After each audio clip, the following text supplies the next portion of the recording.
All right, so today we're looking at target 8. We're going to be graphing the sine and cosine functions, and we're going to add in vertical shifts today. So first, let's go back to our parent function for the sine function. The a value here is 1. So if we think of this as y equals a sine of bx, okay? A value is 1. The b value here is 1. The amplitude will be 1. It's the same as the a value. The period is 2 pi. The midline is at y equals 0. So when I go to graph this parent function,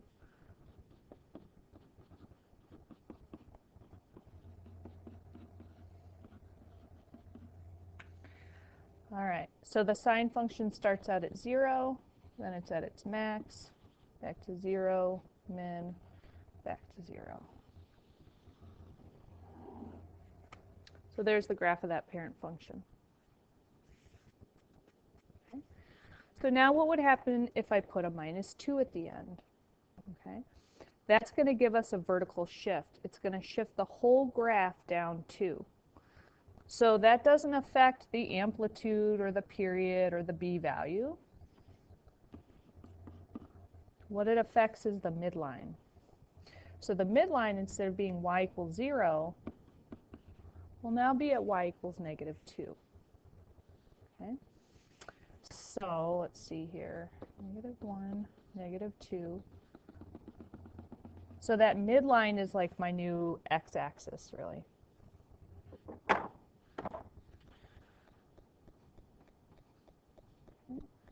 So my midline, we're going to start at the midline. See, I should put on my x values here. Okay. So I'm starting at my midline, which is now at -2. Then we're going up to the maximum, back to the midline, down to the minimum, back to the midline. Okay. So these two graphs that we just did are exactly the same graphs. The only thing that is different is that this new one has been shifted down 2, again because of that -2 at the end. Okay. So let's look at this one. So our a value is 1, b value is 1, amplitude is 1, period is still 2 pi. Now we've got a +3 at the end, so that means my midline is at y equals 3.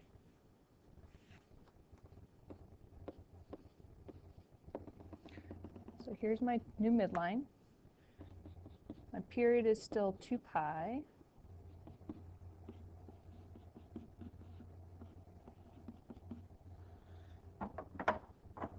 Okay. So my amplitude is 1. So from that midline of y equals 3, I'm really going to go up 1 and down 1. Okay. I now have the cosine function.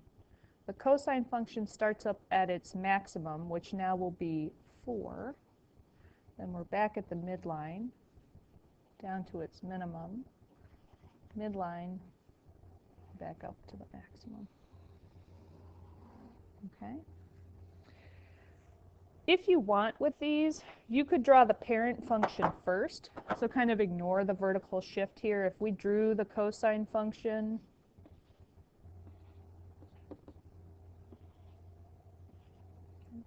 so if we had the cosine function, it would have looked like this.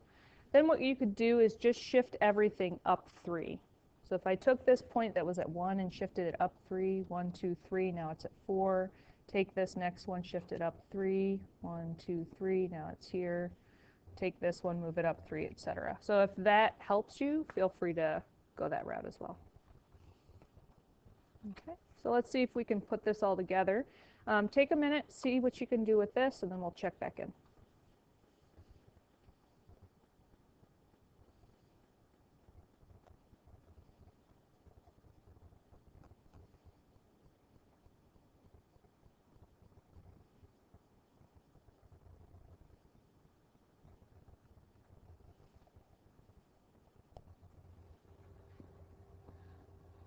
All right, as always, if you need more time, feel free to pause me. All right, the a value here is 1. The b value is 1/2. The amplitude will be 2. It's the same as the a value. The period, I'm going to do 2 pi divided by 1/2, which is the same as 2 pi times the reciprocal, which is 2. So that means my period is 4 pi. I'm going to go ahead and start getting everything labeled. So the period is 4 pi. To find out what I'm counting by, I take that period, I divide it by 4. That would give me pi, so that's what I'm counting by. My amplitude is 2. But I kind of need to think about this vertical shift. So in this one I have a +1, which means I've moved everything up 1. So that's going to make my midline at y equals 1 now. Okay. So I'm going to draw on my midline at y equals 1. That's like my new x-axis. Okay. And now I'm going to draw this cosine graph. All right. So I've got a cosine graph. I need to remember, okay, it starts up at its maximum. Here's my midline at y equals 1. The amplitude is 2. So that means from the midline, I'm actually going to go 2 above that. So I'm actually at a y value of 3. So that's my starting point. And I'm back at the midline. Then I'm down at the minimum. Again, my amplitude was 2. So from here, I'm going to go down 2. So now I'm at a y value of -1. Back at the midline. Back up at a max, which is a y value of 3. I've got something like this. Okay. So that number that's added or subtracted at the end is just a vertical shift. If it's plus, it's moving the whole graph up. If it's minus, it's moving the whole graph down. That value will be the same as your midline. Remember, that's a horizontal line, so it'll always have the form y equals a number.